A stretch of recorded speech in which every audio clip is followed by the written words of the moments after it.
Boa tarde, irmãos. Sejam bem-vindos para mais um dia que o Senhor nos permite estar estudando a sua palavra. Esse privilégio que temos de fazer isso juntos, né? Através dessa ferramenta que o Senhor nos concedeu durante esse período.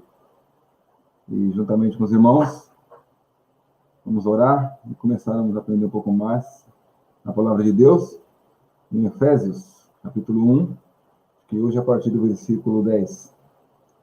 Vamos lá? Vamos orar? Vamos dar graça. Nosso bendito Deus, nosso Pai, nós te damos graça, Pai, por esse tempo que vamos ter diante da tua palavra aberta, diante de nós. Que nós possamos, Pai, por meio desse instrumento, essa ferramenta, que tu possibilitou estarmos reunidos, os nossos irmãos e todo aquele que busca Cristo, que possamos conhecer mais da pessoa do Senhor Jesus Cristo, conhecer mais do teu propósito e possamos ser guiados em tudo pelo teu Santo Espírito. Possamos conhecer mais dessas riquezas inesgotáveis que estão na tua palavra. Nós pedimos a direção em tudo, entregamos todas essas coisas em tuas mãos e oramos nesse bendito nome de nosso amado Salvador, o Senhor Jesus Cristo. Amém. Amém. Vamos à leitura, então, do capítulo. Efésios 1, a partir do 11. Eu vou ler a partir do 9 para a gente pegar o contexto aqui, desvendando-nos o mistério da sua vontade, segundo o seu beneplácito que propusera em Cristo, de fazer convergir nele, na dispensação da plenitude dos tempos, todas as coisas, tanto as do céu como as da terra.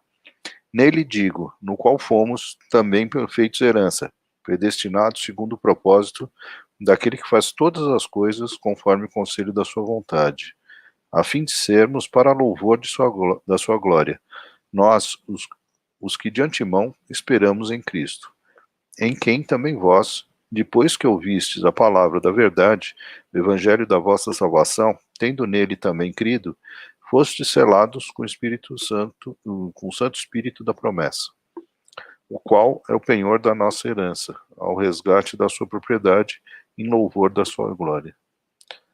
Por isso, também eu, tendo ouvido da fé que há entre vós no Senhor Jesus, e o amor para com todos os santos, não cesso de dar graças por vós, fazendo menção de vós nas minhas orações, para que o Deus de nosso Senhor Jesus Cristo, o Pai da glória, vos conceda espírito de sabedoria, de revelação no pleno conhecimento dele, iluminados os olhos do vosso coração, para saberdes qual é a esperança do seu chamamento, qual a riqueza da glória da sua herança nos santos, e qual a suprema grandeza do seu poder para com os que cremos, segundo a eficácia da força do seu poder, o qual exerceu ele em Cristo, ressuscitando-o dentre os mortos, e fazendo-o sentar à sua direita nos lugares celestiais, acima de todo principado e potestade, e poder, e domínio, e de todo nome que se possa referir, não só no presente século, mas também no vindouro. E pôs todas as coisas debaixo dos pés, e para ser o cabeça sobre todas as coisas o deu à igreja, a qual é o seu corpo, a plenitude daquele que a tudo enche em todas as coisas.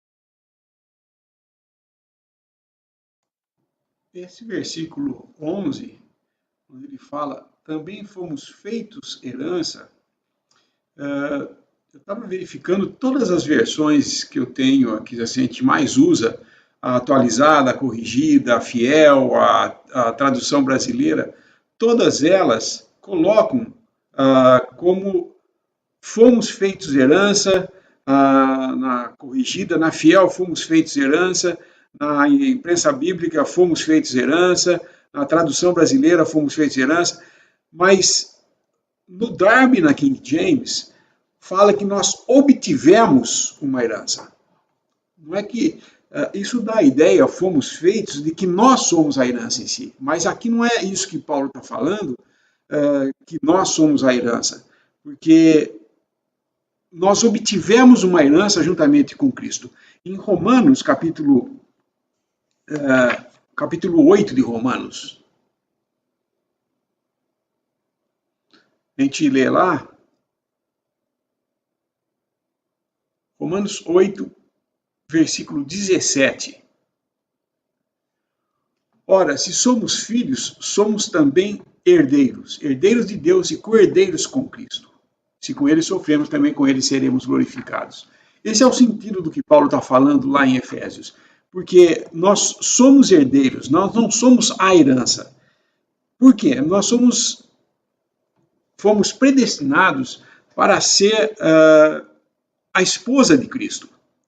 E nunca é contado como herança, sendo herança, parte da herança de um homem, a sua esposa.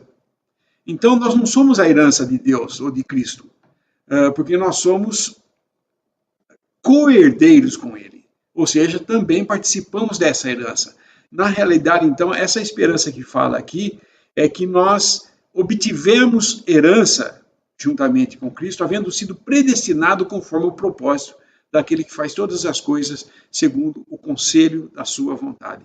Então, é muito importante isso. Eu creio que muitos cristãos pensam que, quando lê aqui, também fomos feitos herança, e entendem que nós somos a herança, nós somos feitos uma herança para Deus.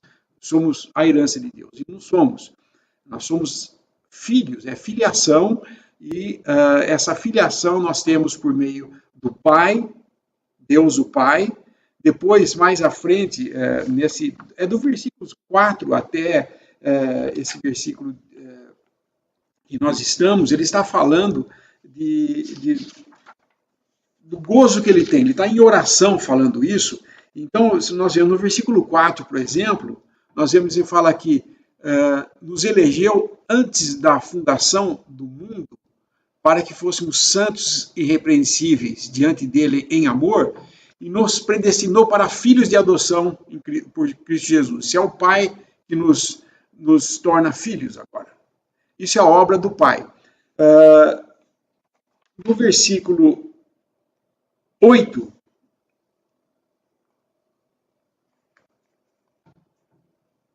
até o final, versículo 10, ele está falando que nós fomos feitos herdeiros com Cristo. Então, é a herança que nós temos com Cristo. Então, o propósito de Deus que congregar todas as coisas em Cristo e nós como co-herdeiros com Ele. Já nós vamos ver agora, a partir do versículo 12,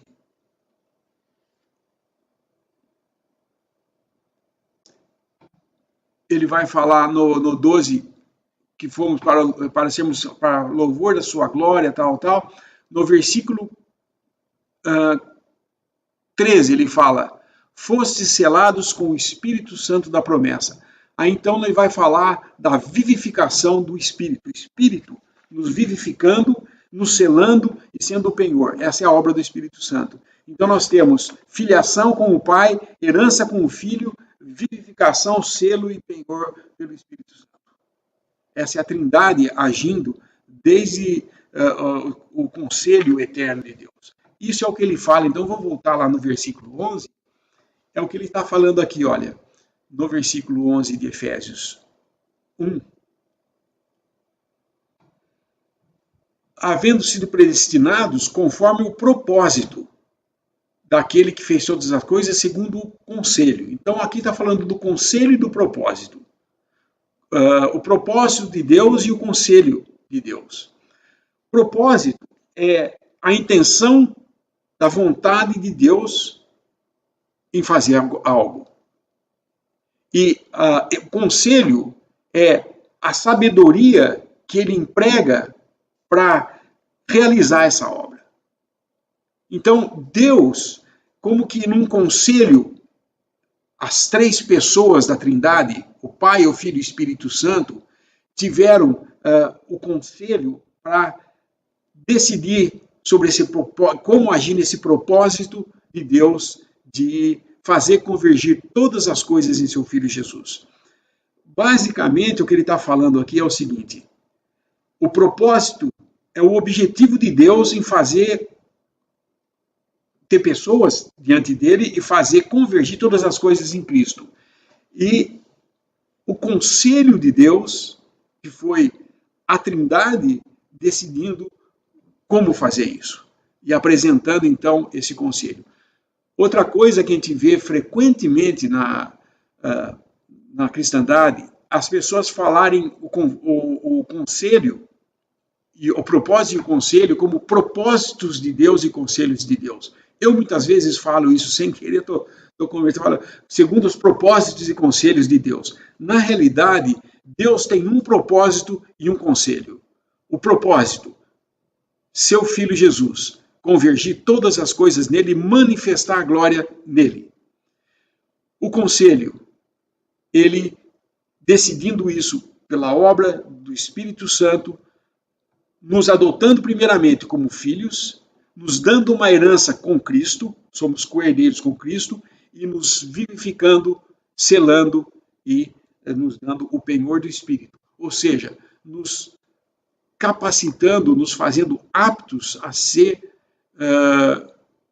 seres celestiais. A divindade de Deus agindo para que nós possamos cumprir o seu conselho, o conselho da sua vontade, e então todas essas coisas ficam mais claras quando a gente entende o propósito de Deus em agir desse modo. Né? O versículo 11, então, fica bem mais claro quando a gente entende que o que ele está falando aqui da herança é que nós temos herança com Cristo. Essa herança não é herança as coisas celestiais, as bênçãos celestiais que nós temos em Cristo Jesus. Ela não é citada como uma bênção celestial porque ela é uma coisa material. Essa herança é a herança de toda a criação de Deus, que durante o milênio vai ser restaurada, porque ela, com a queda de Adão no Éden, afetou toda a criação de Deus. Toda a criação de Deus. Houve uma ruptura entre céu e terra. Nós vemos que logo após a queda de Adão, Deus coloca um anjo com sua espada para que o acesso a esse lugar onde estava a árvore da vida o homem não tivesse. Porque se ele tomasse, depois de ter caído em pecado, em desobediência, Adão fosse e comesse do fruto da vida, ele viveria eternamente em pecado. Ele não teria salvação para ele, não haveria meio de retorno para ele. Então Deus fecha essa posição, esse caminho de vida, né, da árvore da vida. Então ele não tem acesso mais ao jardim, e agora Deus vai agir segundo o seu propósito e conselho em prover para que o homem venha a ter vida. Fazendo isso, então, nós vemos agora nessa parte que nós vamos entrar do versículo 12 e 13, que é o Espírito Santo comunicando vida divina ao homem, é vivificação, é o Espírito Santo comunicando vida para que o homem, então, possa se apresentar a Deus como filho, herdeiro, e agora aguardando apenas a transformação desse corpo para estarmos num corpo em semelhança de seu Filho e para então irmos para os céus e estar no céu, o que é o propósito de Deus também. Em seu Filho Jesus, todas as coisas reconciliadas, ele com sua noiva nas bodas, se unindo à sua noiva e voltando para revelar ao mundo no milênio a glória de Deus, espelhando no mundo, refletindo no mundo essa glória. E todo mundo vai ver essa glória e vai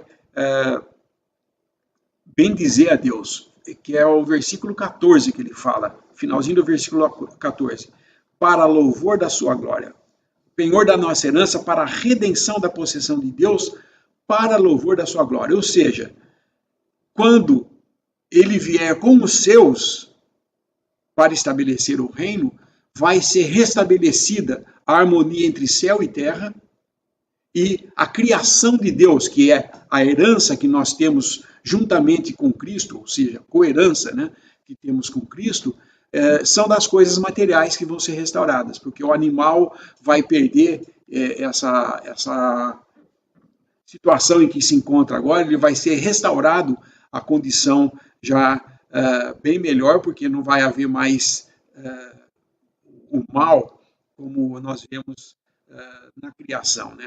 Os animais se matando uns aos outros e tudo mais.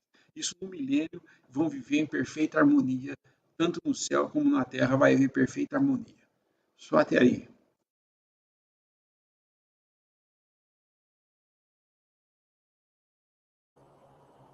Toda essa verdade revelada por Paulo, mais claramente, que estava escondida em Deus, Deus não revelou isso aos profetas, aos do Antigo Testamento, essa filiação que estava ali guardada em Deus, para mostrar agora, dando um protótipo ali de Jesus Cristo, né, ressuscitado, sendo o primeiro dessa nova criação, que vai ser a criação que vai habitar ali em justiça, nos lugares celestiais, tanto na terra como no céu. Esse corpo tem essa capacidade.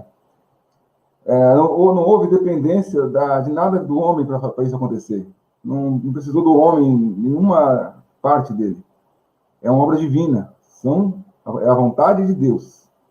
Deus decidiu, né, ter filhos ao redor de si, iguais ao seu Filho amado, nosso Senhor Jesus Cristo. Ele decidiu. Ele quis assim. Isso é movido pelo seu caráter, sua santidade, seu amor, e a perfeita vontade de Deus. E nós tivemos essa graça maravilhosa de, pela fé, estarmos juntamente com Cristo agora, sendo participantes, né, herdeiros de todas essas maravilhas. E é a vontade de Deus. Então, quem poderia nos tirar disso? Uma profetada vai dizer que você está fora dessa promessa? Um homem vai dizer que você caiu e agora não pode mais participar dessa promessa? Se é algo que Deus fez, a vontade de Deus, será que o homem pode ir contra essa vontade? Será que tem alguma criação que possa impedir que isso aconteça? Não há nada que possa impedir. Nós somos seguros e descansamos na certeza que logo estaremos com Ele em glória. E reinaremos com Ele, né? A igreja reina com Cristo, né? Isso não é para a igreja, é com a igreja, né? Isso não reina sobre ela, Cristo reina com ela. É muito bonito isso também. Nós estamos juntos, unidos. E o caráter de Efésios também, ele não fala no primeiro capítulo sobre assembleia, né? Ele fala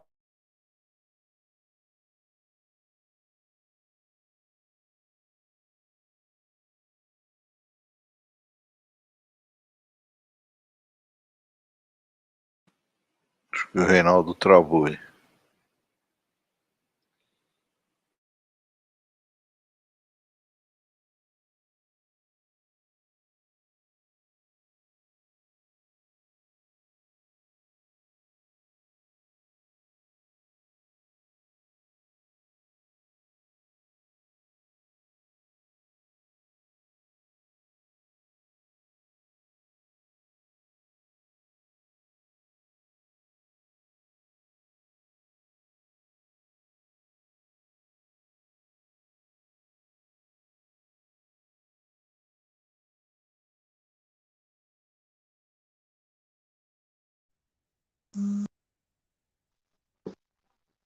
Haroldo, enquanto o Reinaldo não volta, o irmão falou, né, do conselho.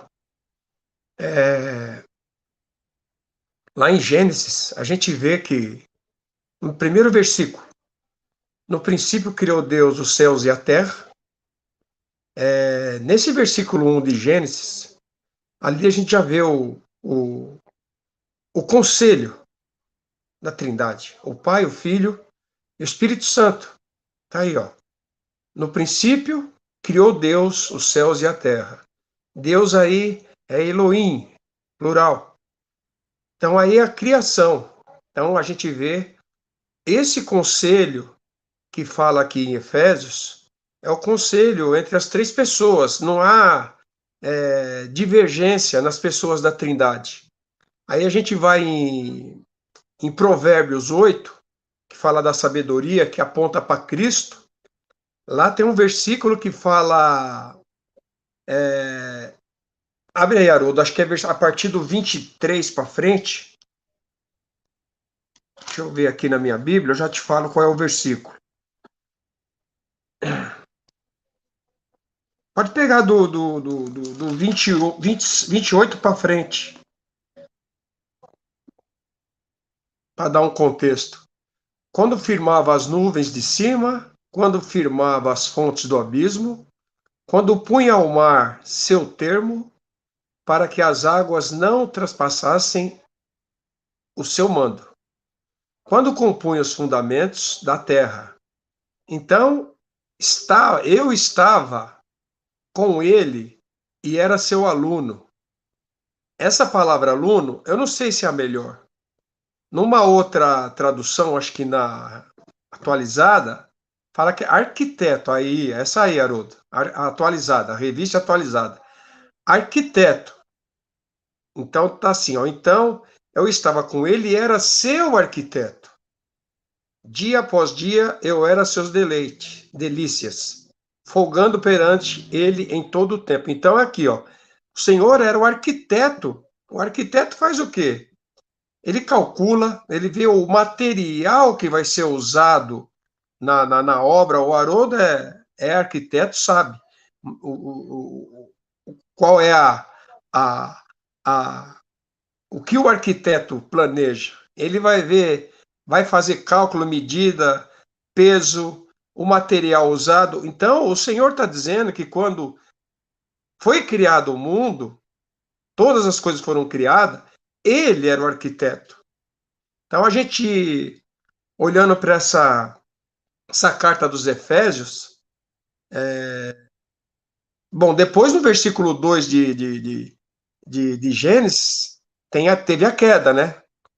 Aí, esse mesmo arquiteto, o Senhor Jesus Cristo, a gente vai lá em Filipenses, por favor, Haroldo, Filipenses capítulo 2, a partir do versículo 7.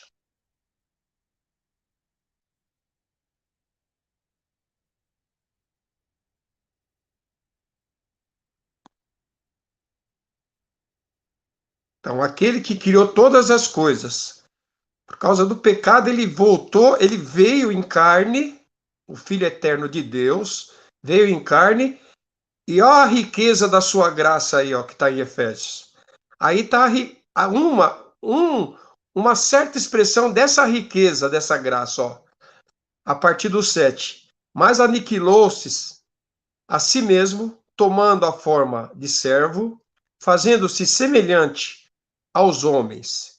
Achando-se na forma de homem, humilhou-se a si mesmo, sendo obediente até a morte, e morte de cruz. Então a gente vê até onde o Senhor desceu no mais profundo da terra, morte de cruz. Isso para tornar a congregar todas as coisas. Houve a necessidade dessa obra do Senhor na cruz, o Filho eterno de Deus, nosso Senhor e Salvador Jesus Cristo. Ele teve que se humilhar, sofrer, dar sua vida, derramar seu sangue. Que por essa obra é que ele vai tornar a congregar todas as coisas. E aí a gente vê em Efésios, em Filipenses mesmo, que depois da cruz, o Deus, o Pai, exalta a Jesus, as glórias. Então a gente vê aí em Filipenses a riqueza da sua graça e a sua glória, que Deus exalta ele, eleva ele. Volta lá, Haroldo, por favor. Filipenses 2.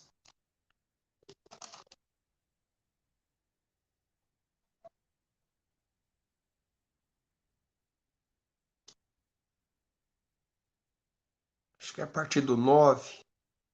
Olha lá, pelo que também Deus o exaltou sobremaneiramente e lhe deu um nome que é sobre todo nome. todo o nome. Esse versículo, sempre que eu leio esse versículo, eu lembro da ousadia no sistema religioso de colocarem um nome acima do nome do Senhor Jesus Cristo. Que as denominações fazem isso. Pega um outro nome, um nome pela vontade deles lá, e coloca acima do nome do Senhor uma placa lá na igreja. Às vezes nem o nome do Senhor tem ali. Então, pelo que também Deus o exaltou sobremaneiramente, e lhe deu um nome que é sobre todo nome, para que ao nome de Jesus se dobre todo o joelho dos que estão no céu, na terra e debaixo da terra, e toda língua confesse que Jesus Cristo é o Senhor, para a glória de Deus Pai.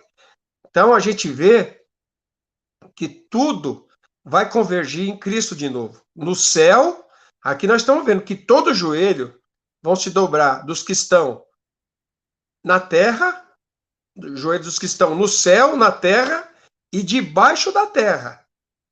Esses debaixo da terra é aqueles que morreram sem crer.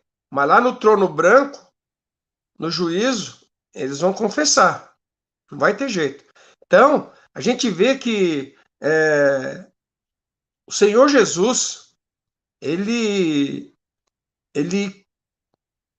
é o autor de todas essas coisas que vai tornar a congregar nele. No Evangelho de João capítulo 1, diz que todas as coisas foram feitas por ele, e sem ele, nada do que foi feito se fez. Então tudo converge nele. Então a gente está aguardando o que agora? Só a volta dele. Quando ele voltar, e tem um detalhe, essa herança que o irmão falou, que nós somos herdeiro como esposa, é verdade. Tudo que o marido tem, ele compartilha com a esposa. Ele compartilha.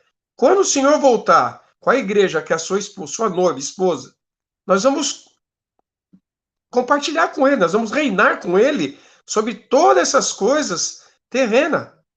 É interessante que os que congregam aí dizendo que a igreja é o Israel de Deus, buscando a prosperidade de Israel, buscando as bênçãos de Israel. Interessante que essas bênçãos que muitos procuram aí, não está aqui agora. Não é. Não tem nada agora aqui. Agora é igreja. Não tem isso. Nós vamos desfrutar de todos os bens, não é de Israel, de Cristo, que pertence a Cristo.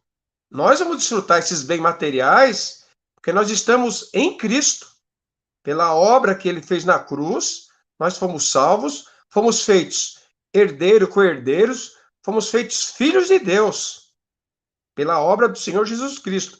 Tudo isso para glorificar seu nome, render glórias e louvores ao Senhor.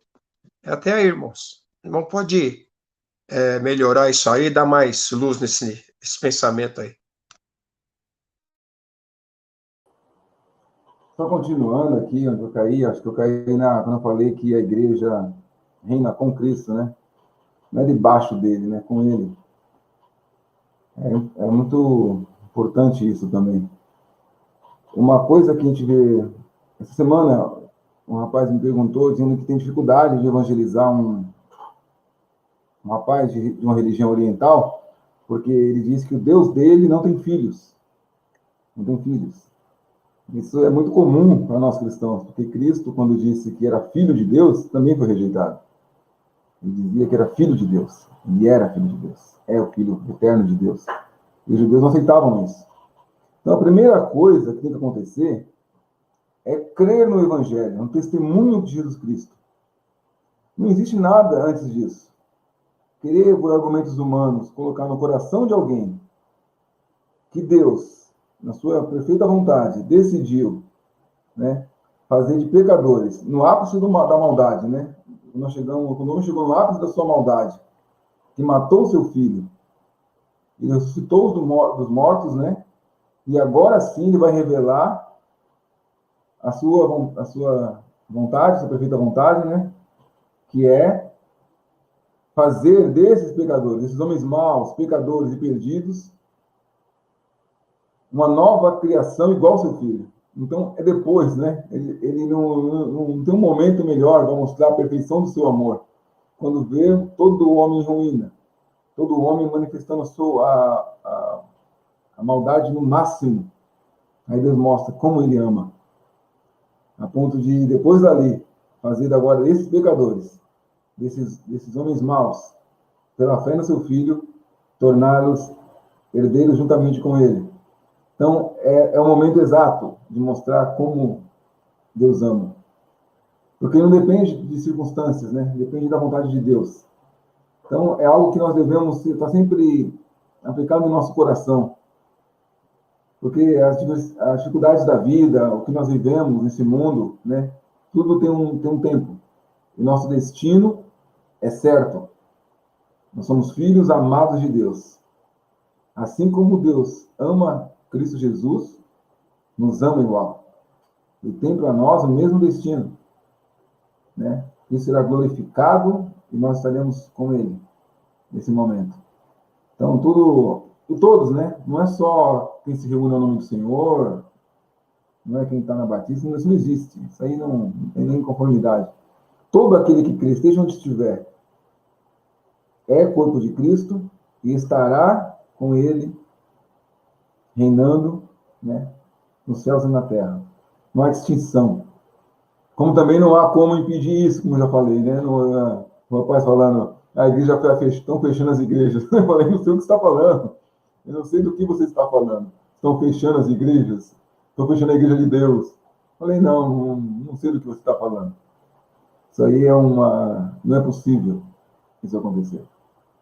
As denominações religiosas, seus templos, têm o seu propósito aí na história do homem, mas nessa vontade de Deus, tudo já está determinado e é impossível que o seu filho não seja glorificado da forma que Deus predestinou, juntamente conosco. E quem crê faz parte disso, e não há vírus, não há governo, não há ordem mundial, e essa turma que perde tempo com isso, possa impedir que isso aconteça. Quem crê no Senhor Jesus agora já está pronto, não vai ficar pronto. Então, não tem uma trajetória para se fazer de santificação, purificação, não tem nada disso. Quem crê agora no Senhor Jesus, com o seu Salvador, já está prontinho para estar com Ele na glória, como Filho de Deus. Quem crê daqui a 10, 15 anos, caso ele não venha antes, também vai estar prontinho. Não há um treinamento para isso. Pela fé, nos tornamos filhos de Deus, herdeiros com Ele de todas essas bênçãos que os irmãos estão também falando aí. Até aí, irmãos.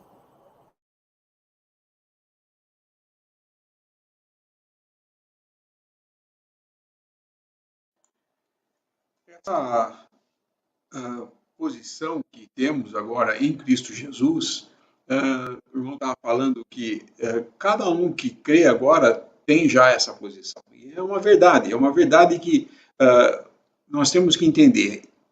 Efésios fala do ponto de vista dos lugares celestiais, nossas bênçãos nos lugares celestiais. Essa é a nossa posição, que foi alcançada por nós, por Cristo Jesus. Mas existe o nosso estado, como nós estamos, porque nós estamos aqui nesse mundo ainda, e estamos nessa carne, nesse corpo. Quando eu falo carne, é nesse corpo. A palavra de Deus, quando menciona carne, ela tem dois significados quando fala de carne. Quando fala a carne, ele está falando desse corpo. Quando ele fala carne, no sentido das obras más dos homens. Então, você está na carne, não está no espírito. Agora, nós estamos em carne, significa que nós estamos nesse corpo. Esse corpo ainda precisa ser transformado. Então, existe, do que Deus vê dos céus, ele vê um grupo de pessoas aqui na terra que ele tirou dentre os judeus e os gentios e juntos formou um corpo que é a igreja de Deus, e ele está agora trabalhando com esse corpo na sua edificação, até que chegue até a estatura do conhecimento de Cristo, né, até edificados até esse ponto, quando então nós estivermos já completos, seremos arrebatados, transformados e estaremos com Cristo já então com um corpo glorificado. Enquanto nós não temos, ainda aqui na Terra existem os altos e baixos, mas no que diz respeito à nossa posição, essa é imutável, porque não depende de nós. Já o nosso estado é mutável, ele varia. Todo mundo aqui sabe. Tem dias que você está tudo bem e tem dias que você parece que saiu do lado errado da cama, né? Devia ter saído do outro lado, porque deve voltar para a cama e começar tudo de novo. Tem dia que nós estamos de um jeito que não tem, é aquele alto e baixo que nós temos e todo mundo tem isso e tal. Porém, isso é só o nosso estado, que depende da nossa comunhão com Deus, em oração, em leitura da palavra, em santidade e prática. Porém, isso não afeta a nossa posição. É como sermos filhos numa família, um pai tem filhos. Existem aqueles que são mais obedientes, que estão mais interessados em agradar seu pai, e existe aquele que gosta de fazer traquinagem. Aquele ali está sempre se enroscando com problemas, entrando sempre caindo em alguma coisa. Nunca deixa de ser filho, nenhum dos dois. Um não é mais filho porque é obediente, e o que desobedece não é menos filho porque ele vai receber mais disciplina, sim. Ele vai apanhar mais, ele vai levar mais cascudo, né? Vai dar mais disciplina, restrições que Deus, o pai, vai fazer. Aí depende de como está ensinando o seu filho, né? Mas não deixa de ser filho. Sempre será filho. Então essa é a posição. Nós temos essa posição. Agora nós temos também aqui na Terra que aprender a andar. E é interessante porque o propósito de Deus é um só. É fazer todas as coisas convergir em seu Filho Jesus. O conselho de Deus é um só também. É fazer isso acontecer. E ele está fazendo. Olha o versículo 12 e 13, que interessante que ele fala aqui.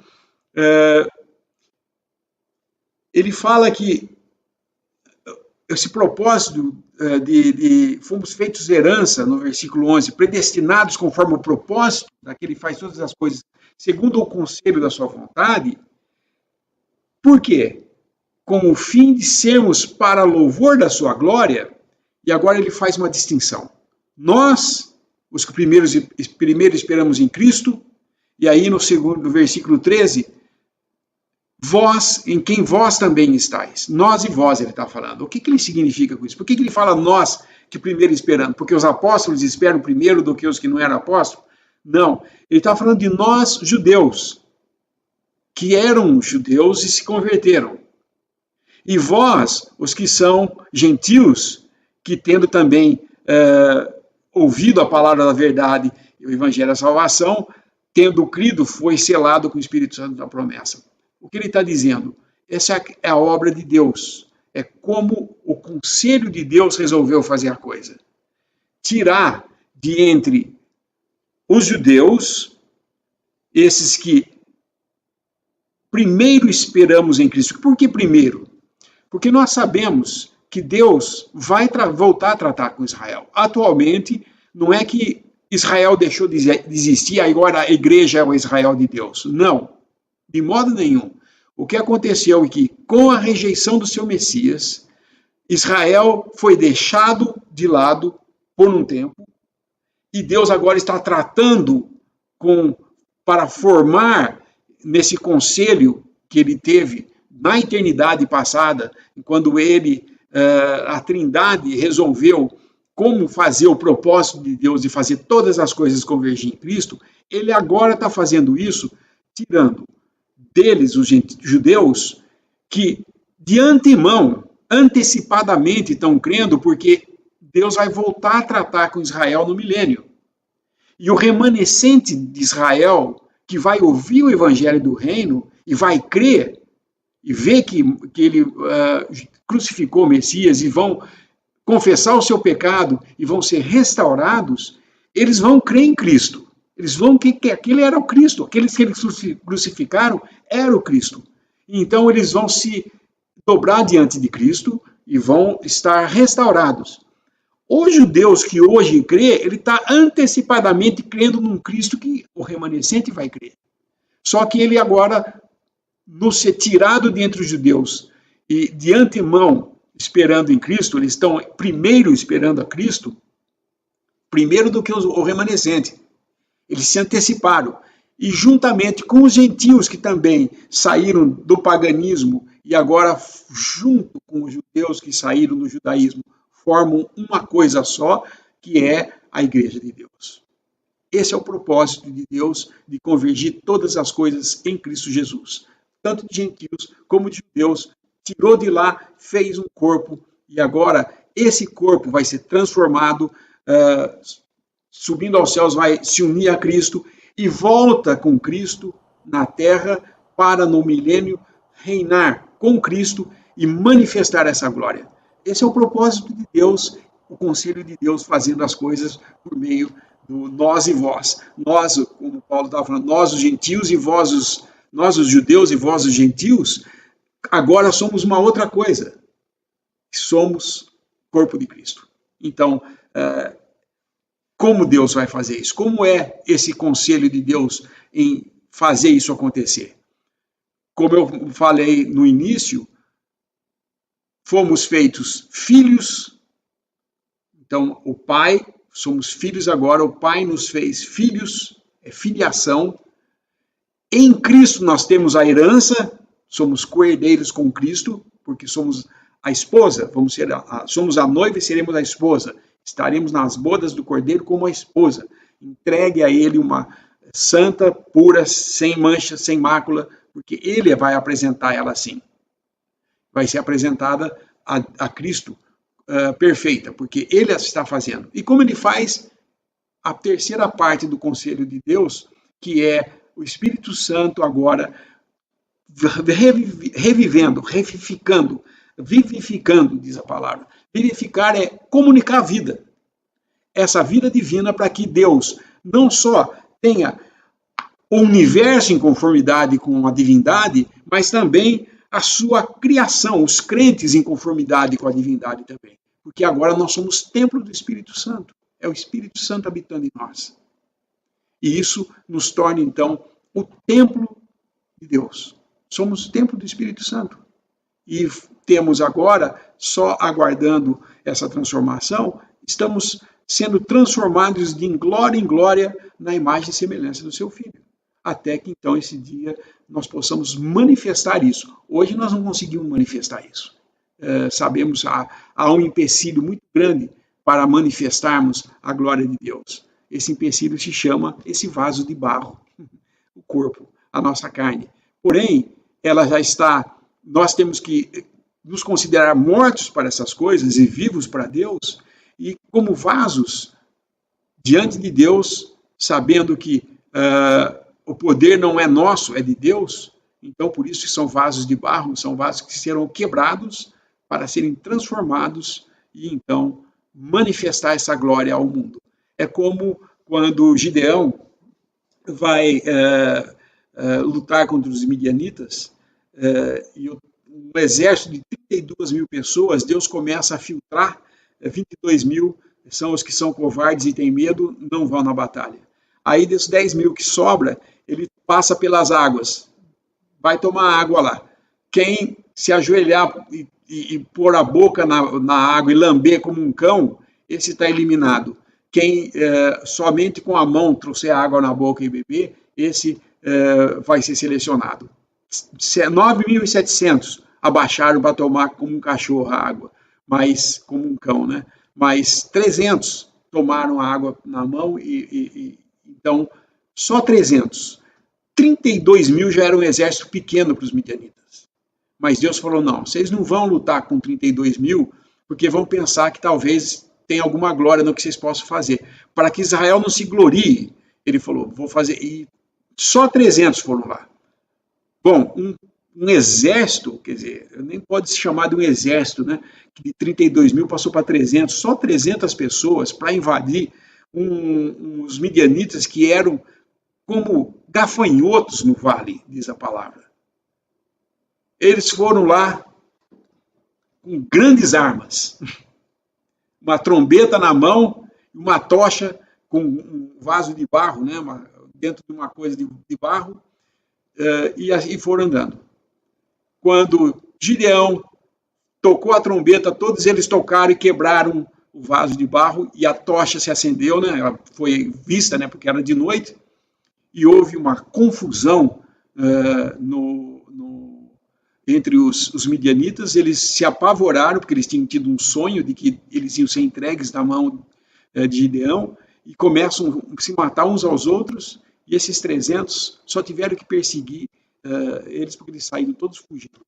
Ou seja, Deus vai fazer a obra e deixa bem claro que o poder é de Deus e não do homem.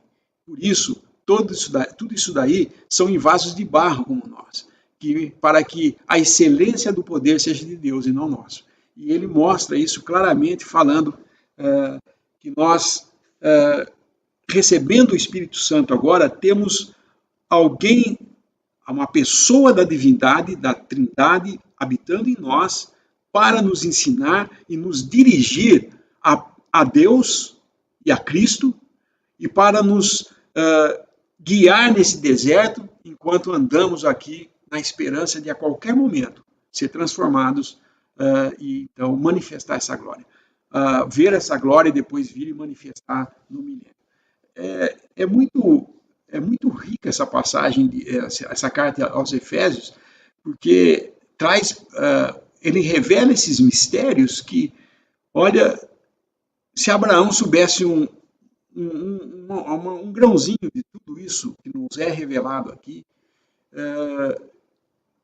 eu não sei como ele se comportaria, porque nós temos toda essa riqueza e ainda, às vezes, ousamos reclamar que não temos conhecimento. Mas temos sim, nós temos o Espírito Santo agora como promessa para nós, e aguardamos em submissão a Deus, reconhecendo a nossa fraqueza e reconhecendo o poder de Deus que age em nós por meio do Espírito Santo. Seja nos comunicando vida, e esse comunicar a vida que ele fala aqui é no versículo 13. Ouvistes a palavra da verdade.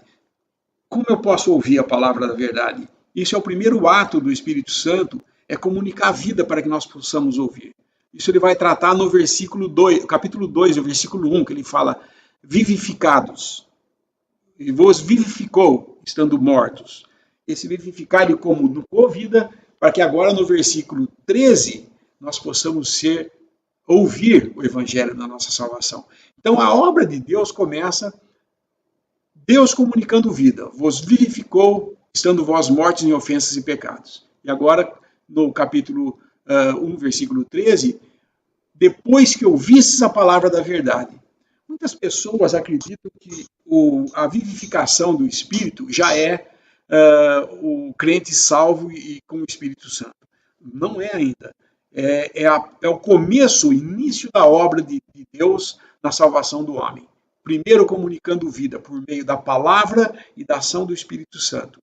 E depois, então, capacitado a ouvir, porque agora tem vida para ouvir, ouve o evangelho da salvação e, tendo nele crido, é selado. Aí entra o Espírito Santo. O selo do Espírito Santo é a habitação. O Espírito vindo nos selar como sendo propriedade de Deus agora. Somos filhos de Deus. E o penhor que nos garante, nós vamos ver cada uma dessas partes. Eu creio que agora ficaria muito em cima falar de todas essas coisas. Então, vamos parar até aqui o versículo 13, os irmãos acrescentar mais alguma coisa.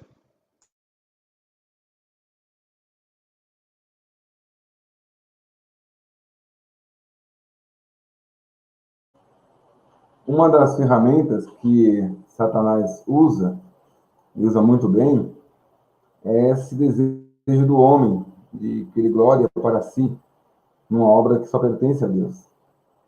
E esse desejo é o que move muitas vezes os cristãos a não entenderem o lugar, né, a posição, né, e na condição, e colocar a condição como necessidade dela estar perfeita, né? A nossa carne está perfeita, não está em pecado, para poder estar no céu. E é nessa fraqueza, nesse entendimento, que os aproveitadores entram. Porque quando você tem dúvida da sua salvação, tem alguém que vai se aproveitar dela. Vai se aproveitar dela para que você passe a se relacionar com Deus sem conhecer essa verdade. E achando que precisa conquistá-la, que precisa fazer alguma coisa, que você ainda não é filho, ou você precisa alcançar novos níveis, né? De sabedoria, ou aprender com eles, né? Sempre tem um homem querendo o lugar de Cristo. Sempre tem alguém querendo fazer algo para que você receba glória e se sinta merecedor do céu. Sempre vai ter. E quando você entende essa verdade, compra essa verdade, né? E pela fé você já tem. Se você creu, você já tem, mesmo que esteja com dúvida. Você vai subir agarrado na árvore. O que está acontecendo? Alguém está empuxando, você vai subir do mesmo jeito. Não há nada que impeça que isso aconteça, nem a sua dúvida. Nem a sua dúvida. Mas a sua dúvida é ferramenta de Satanás para que façam ninhos na vida do cristão. Para comprá-lo no medo. Comprá-lo nessa falha que o homem criou. Colocar em dúvida a obra perfeita de Deus. Para atrair para si pessoas, criar religiões, né? Fazer de Deus um ditador, comprar bênçãos, aquela coisa que nós já sabemos. E você vê também muitos irmãos sinceros se envolvendo com essas coisas, querendo ensinar sobre questões do mundo, da guerra, da política, dizendo que tribulação vem aí, se prepare. E que vai conversar com ele até sincero, mas sem entendimento. Isso, você vê que a tristeza é grande, né? A gente olha assim, não sabe nem como orientar, a não ser orar por ele, pedir para que Deus coloque no seu coração o seu amor, a sua paz, a graça, né, perfeita que ele recebeu. Então, essa dúvida é tão bom, é bênção, né? Para nós que estamos aqui, sendo no vídeo em si, né? Mas aprendendo com os irmãos, ouvir isso. E sempre ouvir, repetir. Uma live, duas lives, como falamos de Efésios, de Colossenses, seja qual for o livro da Bíblia, todos são bênção. Mas você saber, ter a certeza da sua bendita posição, conquistada por Cristo, e que o Espírito Santo, que habita em nós, e nos dá essa relação perfeita com Deus, porque Deus em nós, né? Deus em nós. Então isso é maravilhoso. E nenhum homem, né, deveria contrariar isso. Mas se alguém faz isso, faz por outros interesses que não são de Deus. São para tirar a paz do crente, desunir os cristãos, formar facções, né, para que ele seja glorificado. Seja que é importante, que é doutor em divindade, né, mestre em teologia. Para que isso?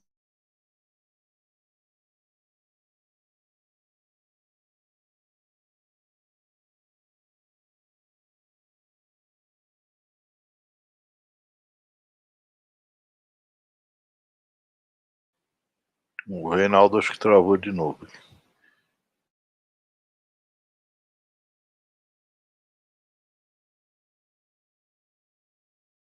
Nós estamos com tempo já para acabar. O Reinaldo está travado ali.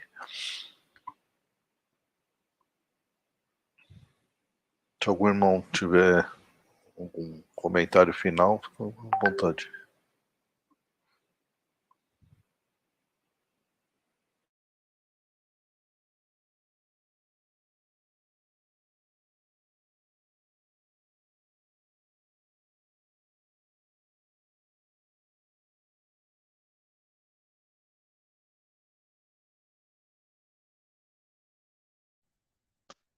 Eu vou pedir para o Haroldo abrir aí, Haroldo.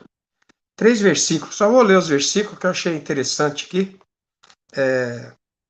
Até postei hoje lá no status. João 6, vamos ver, a partir do 37.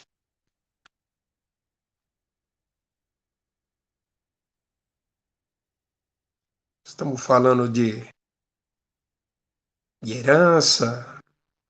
Então, aí no 37, ó. Tudo que o Pai me dá virá a mim. O Pai, né? O Pai que dá, virá a mim. E o que vem a mim, de maneira nenhuma, lançarei fora. Aqui já descarta aqueles que falam sobre a perda de salvação. Não existe isso. O Senhor está dizendo, aquele que vem a mim, de maneira nenhuma lançarei fora. Aí o 38. O Senhor deixa na eternidade, ó, porque eu desci do céu, não para fazer a minha vontade, mas a vontade daquele que me enviou. E a vontade do Pai que me enviou é essa, que nenhum de todos aqueles que me deu se perca, mas que eu ressuscite no último dia. No 40, né, para encerrar.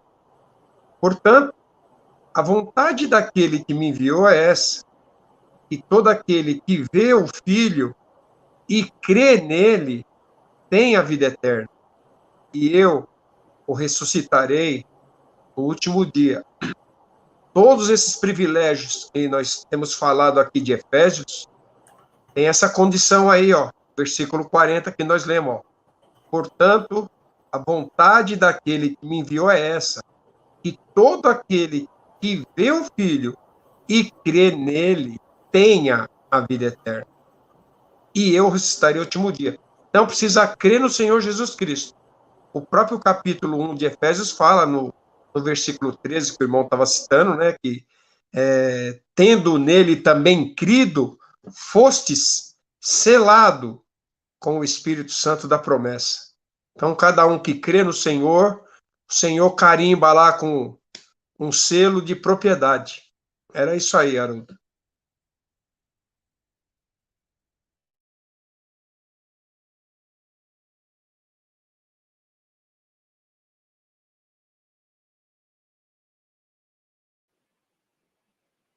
Então, irmão, o tempo já está se findando. Podemos escolher um hino, então, para encerrar?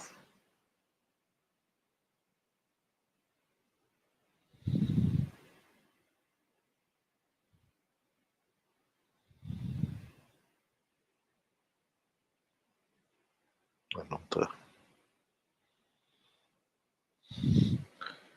Estava abrindo aqui.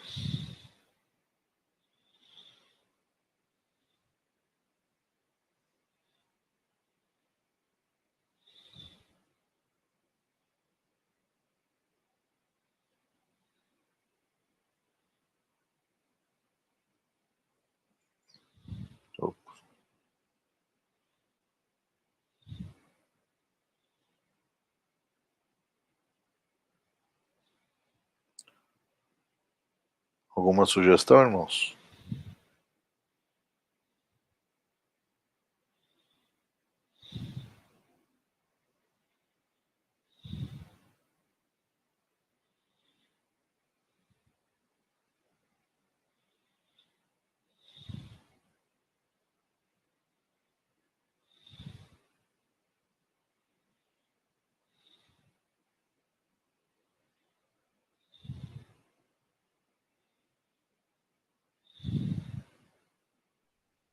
Põe o 22 aí, Haroldo.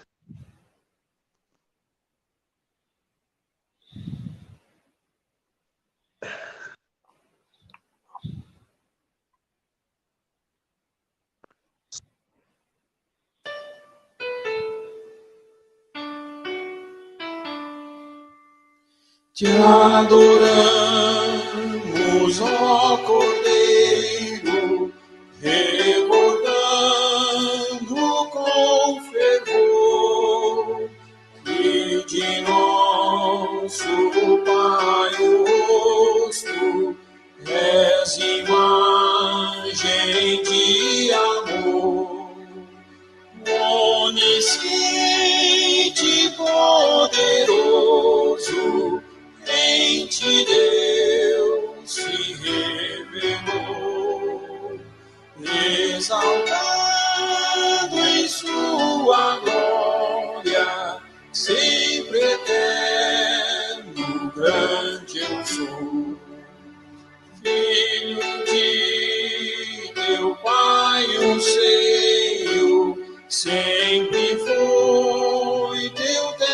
no lar, seu prazer, seu regozijo, bem foi o teu andar.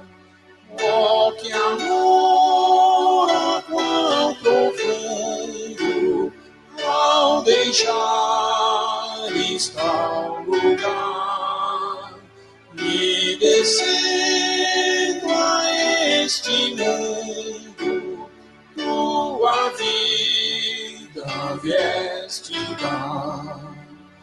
Nós lembramos tua morte, tão cruel humilhação, te entregando em mãos iníquas, sim, da própria criação.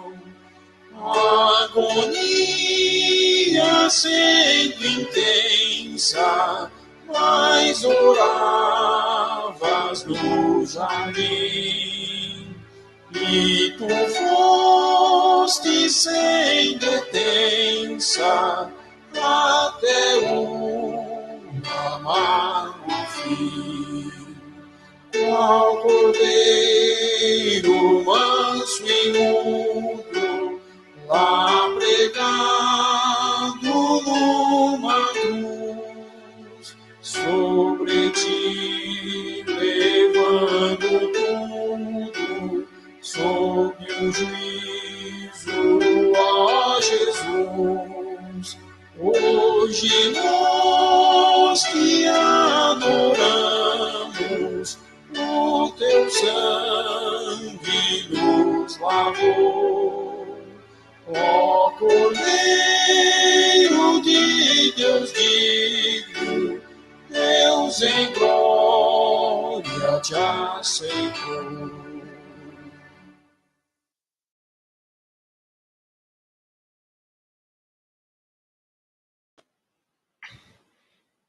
Vamos dar graça para encerrar, irmãos? Por favor, Linês, pode dar graça para a gente encerrar? Nosso bendito Deus e Pai, o Deus e Pai de nosso Senhor Jesus Cristo. Te damos graças por toda essa verdade que podemos ver em Tua Palavra. Damos graças porque o Teu propósito, o Teu conselho, antes de que todas as coisas existissem, predestinaste para que nós estivéssemos hoje participando dessa maravilhosa obra de manifestar ao mundo, fazendo convergir em Cristo todas as coisas e essa glória ser manifestada por meio desse corpo que tu preparaste, uma noiva para teu filho, para que o céu então pudesse ser povoado de filhos, à semelhança do teu único filho. Nós agradecemos por teu cuidado em cuidar de nós a cada dia neste mundo, enquanto aguardamos esse dia em que seremos levados, e enquanto aqui possamos estar honrando esse nome que professamos e andando no modo digno dessa vocação que fomos chamados. Agradecemos e nos encomendamos em tuas mãos para o restante dessa noite, dando graças no precioso nome de nosso Senhor e Salvador Jesus. Amém. Amém. Amém. Boa noite, irmãos. E se o senhor não voltar antes, nos vemos na sexta-feira, a partir do versículo 14. É isso? É. Boa noite. Boa noite.